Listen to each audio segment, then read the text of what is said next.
اسلامی تعلیمات میں انسان کو ہمیشہ اپنی زندگی میں توازن قائم رکھنے کی ترغیب دی گئی ہے۔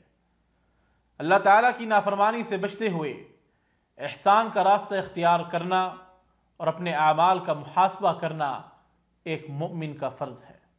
امام ابن الجوزی رحمہ اللہ فرماتے ہیں اعقل الناس محسن خائف واحمق الناس مسیء آمن۔ سب سے عقل مند وہ ہے جو نیکی کرے اور اللہ سبحانہ و تعالیٰ سے ڈرتا رہے، اور سب سے زیادہ بیوقوف وہ ہے جو گناہ بھی کرے اور مطمئن ہو جائے۔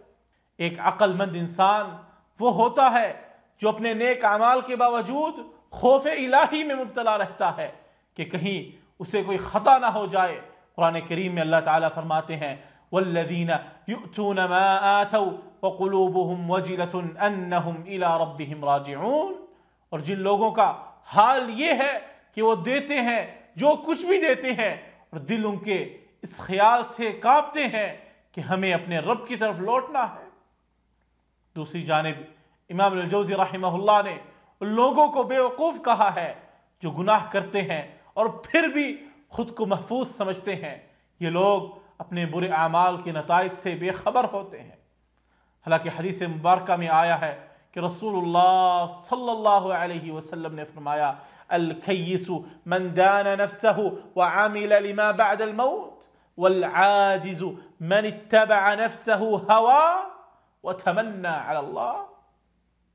عقل مند وہ ہے جو اپنے نفس کا محاسبہ کرے اور موت کے بعد کی زندگی کے لیے عمل کرے، اور عاجز اور بیوقوف وہ ہے جو اپنے نفس کو خواہشات پر لگا رکھے اور رحمت الہی کی آرزو رکھے۔